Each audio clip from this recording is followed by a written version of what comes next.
Shalom, Melissa. Hi, How are you? Seth. It's been like forever. Yeah. Although we did speak on the phone.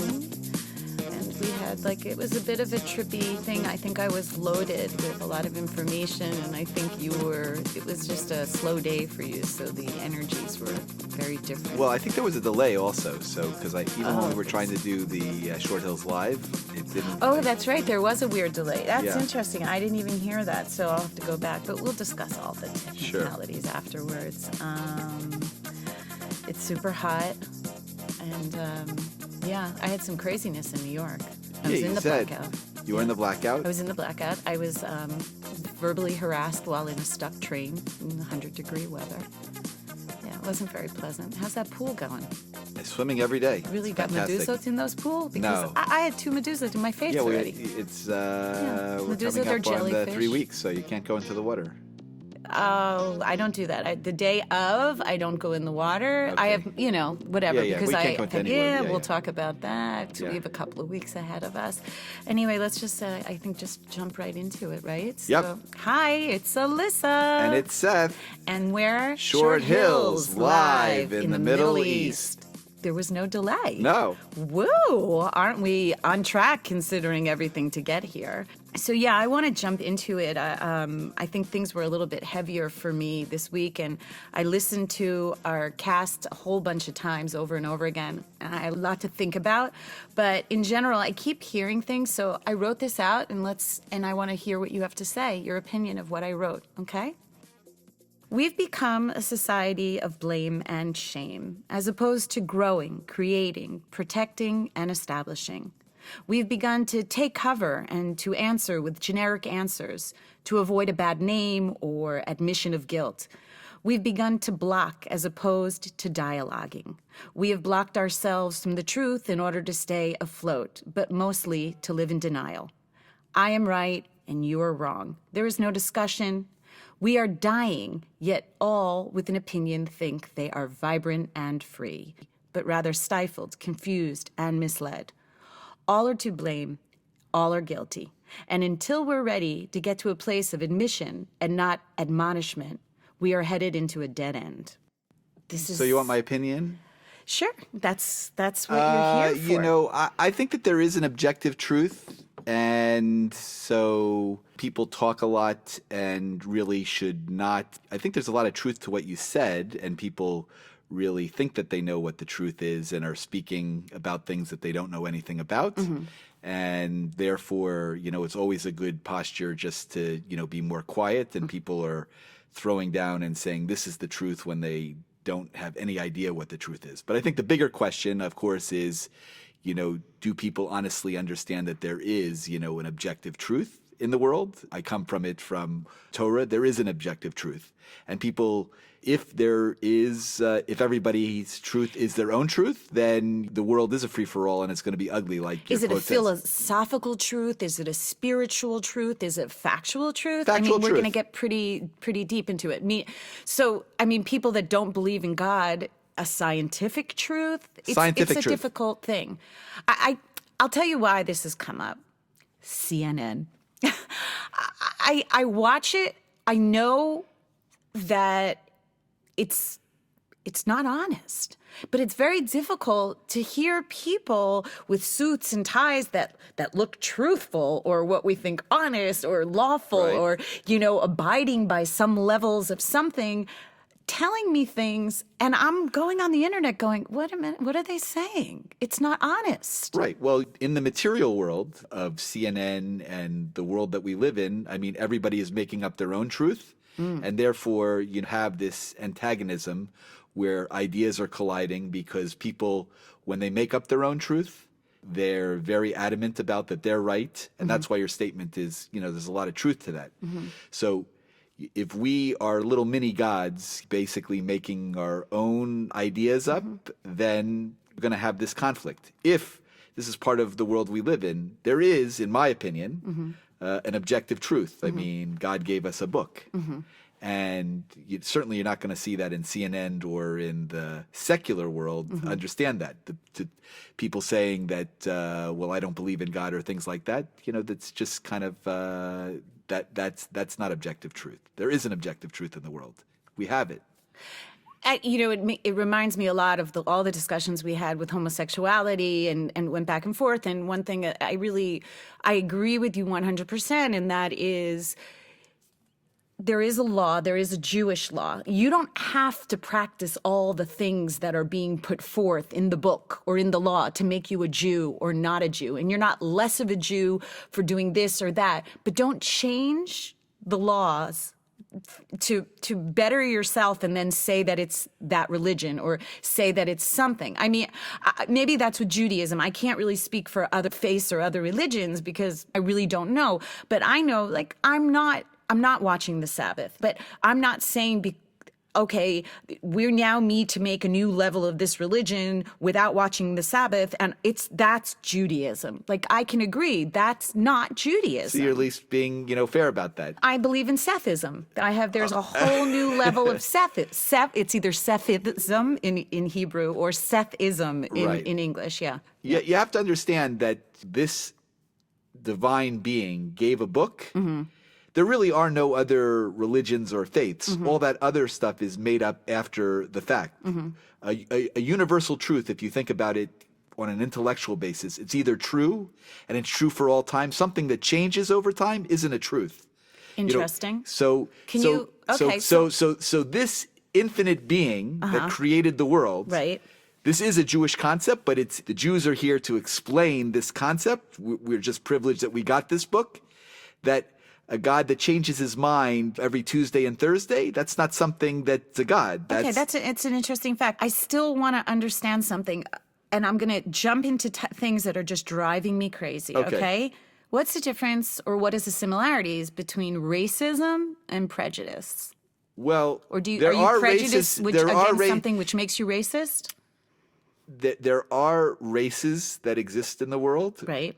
So I think you know where I'm getting to. I'm going to get to the topic that we dealt with last week. And there are prejudices in the world also. I don't think prejudice is a bad thing or a pejorative. Right, you spoke about that. You spoke about that. Right. We prejudge. Right. In order to defend ourselves, in order to make better decisions in life. Make better decisions. Okay. So these terms, I think it would be interesting if you knew that racism was a term, I believe, defined by Leon Trotsky. Oh, Trotsky did? Yes. Because it was used to shout down your opponents, that the way it's used today, that if someone said something you didn't agree with, you just called them and labeled them a racist. You just got like a light shining above your head. Really? It was Trotsky? Yes. My great-grandmother, when she was sort of losing her mind a little bit, like I'd ask her about like Jewish names or something. She's like, Trotsky? And so it's funny that you just said that. So sorry for that, ADD moment. But let's go back to, was it a communist thing in order to put down... Because the communism basically takes away and dissolves all. Yeah, so it comes from Leon Trotsky. That is crazy. Yeah. Because, Seth, I'm getting really lost, and we spoke about it last week, and I said to you, listen, I'm not a big fan of Trump in his behavior, his lack of eloquence. I mean, the tweets, it's all really weird, but it's a new America. It's I don't know what it is, but I did do something. And the homework I gave to you, I did to myself. So I'm going to read something else, and that is Donald Trump's tweet in whole. Okay? So interesting to see progressive Democratic congresswomen who originally came from countries whose governments are a complete and total catastrophe. The worst, most corrupt and inept anywhere in the world, if they even have a functioning government at all. Now loudly and viciously telling the people of the United States, the greatest and most powerful nation on earth, how our government is to be run. Why don't they go back and help fix the totally broken and crime-infested places from which they came?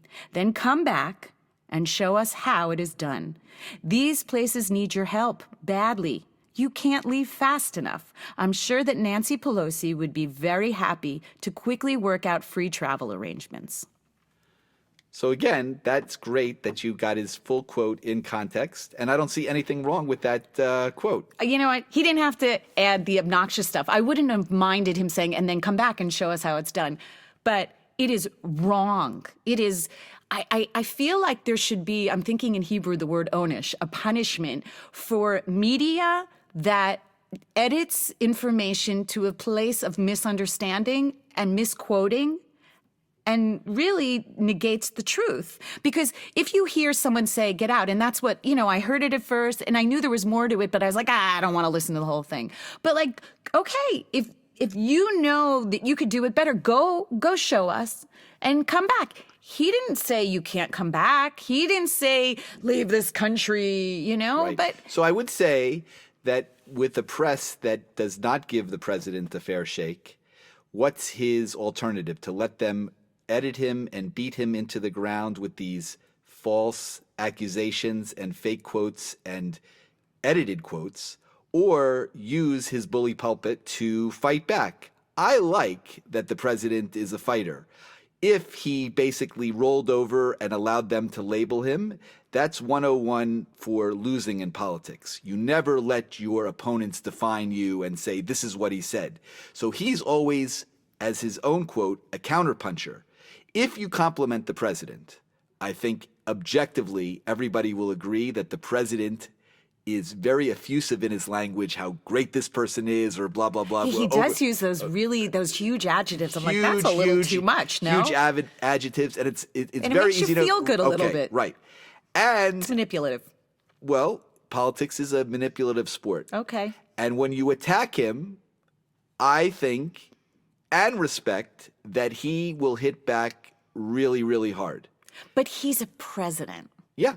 And this is the world we live in. That's his only strategy, which has been an effective strategy. He would not be the president if he allowed the press and all this corporate media to define him. He would have been out of the race and folded and not gotten out of the Republican primaries. I thought it's very interesting. I heard a percentage that there is a very high percentage of women that follow Trump and are behind him 100% because they like that he bullies and they like that he's tough. Well, I think women, obviously not a woman, but I think that there's something very... I can vouch for you. You are not. Yes, but I think that this is the animalistic behavior. I think there's something very attractive about an alpha man. Now, I'm not saying I'm making broad, sweeping generalizations. I physically do not find him attractive in the least bit. Okay, but I think power is sexy. Power is sexy, and a man that is demonstrative and is a leader and is saying this is where I'm going will be followed. Someone who's meek, it's not a sexy or leadership quality. No one follows someone who isn't an alpha. This is why he won. If he was sitting, in a corner somewhere and basically, rolling over, he would not be attractive to the electorate. But can't you make a comment in a smarter, more, I keep using this word, eloquent way?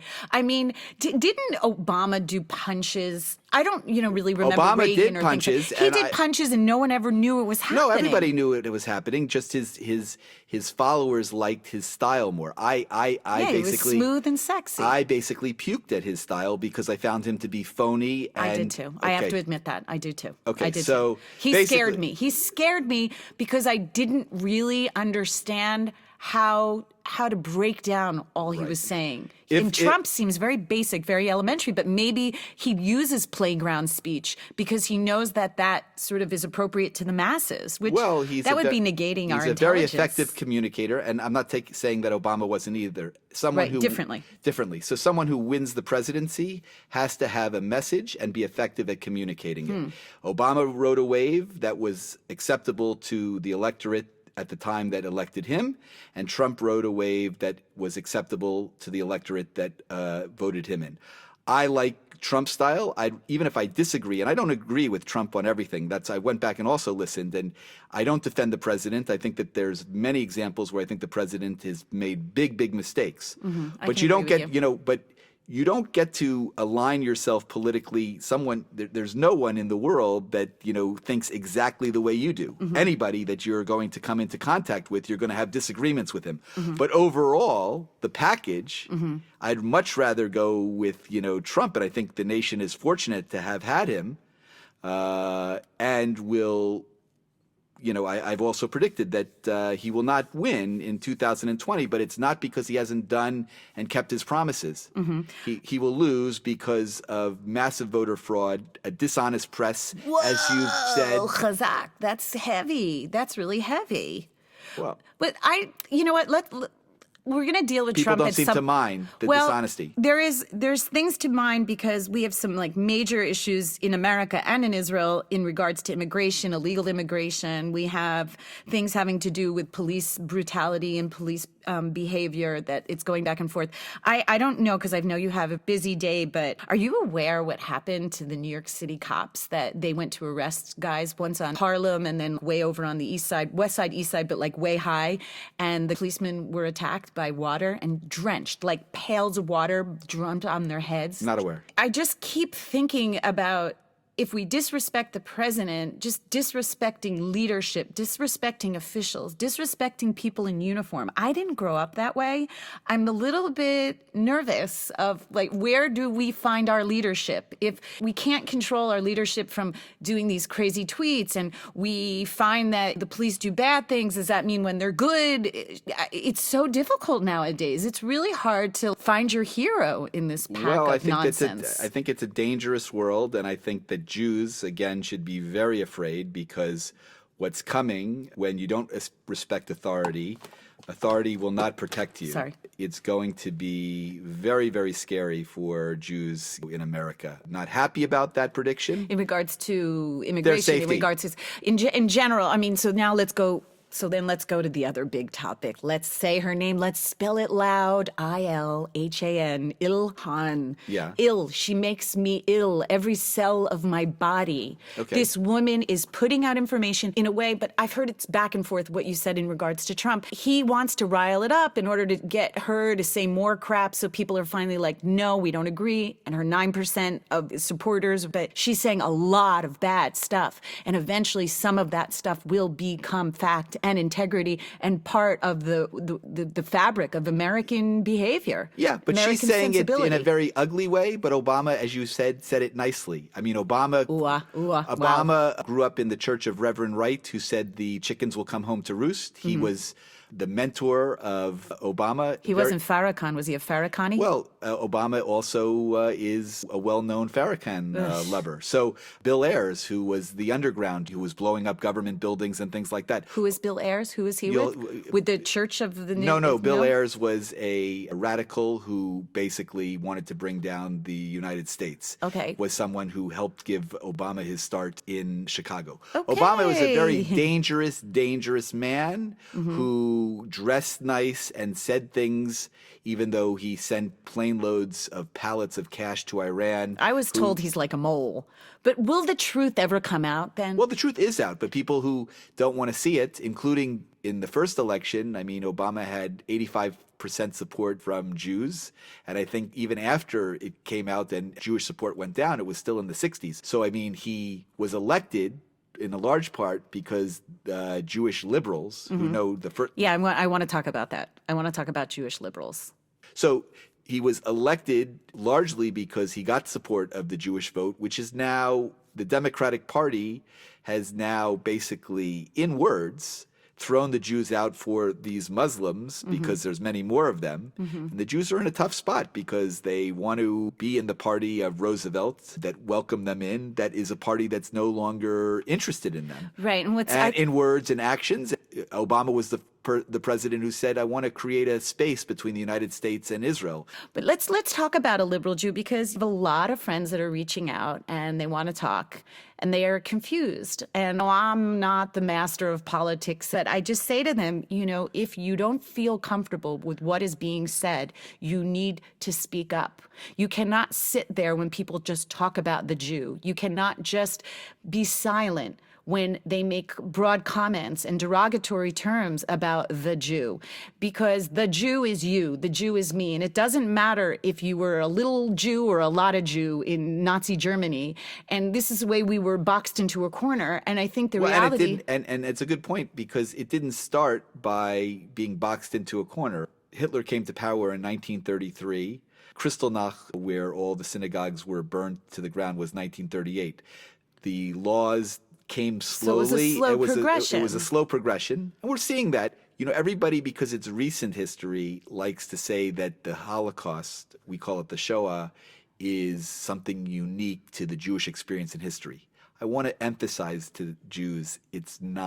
Right, It's there's happened, a history of it. It's happened But over wait, and over let me again. go back on one thing, and that is, and this is really an important thing. The reality is what we're seeing in the Democratic Party, and we're seeing it a lot in the news, is this constant comparison to Nazi Germany. Whether it's a racist president, whether it's immigration, it's the same as what happened to Jews in the Shoah or Holocaust. I keep seeing these comparisons. There is no comparison to what happened to 6 million Jews and so many other innocent people. You did not have to be a Jew to be a victim of the Holocaust. And I think this is so important that people need to understand. And all these comparisons, all they do is belittle a huge chapter in history because they fully don't understand the gravity of what went down. In politics, you label your opponent and you're not afraid to lie and tell things about them that are completely untrue, because I think you were the one who, in an earlier podcast, used the quote, who said, if you tell a lie and you tell it often enough, the people will believe it. I mean, this was Hitler. It was Hitler. So this is well understood in propaganda that the truth isn't necessarily important in politics. What you say repetitively Right. and brainwash people, that's what they will believe. It's a little bit about is that if Ilhan can throw out as much crap as she can, something's going to stick eventually. This topic, it's a good one, and we're going to keep going into it. But you and I, we haven't seen each other in a while, and we could talk, and we could talk, and Right. we can talk. So I think that this is a great moment that we will keep on talking about it as this is our ongoing conversation. Let's send everybody off. We hope they have a cool, there's a lot of heat waves all over the world right now, that they have a cool day, and shalom, shalom, and shalom can be high or it can be Bye. We wish everybody great things and hope to see you here in Israel soon.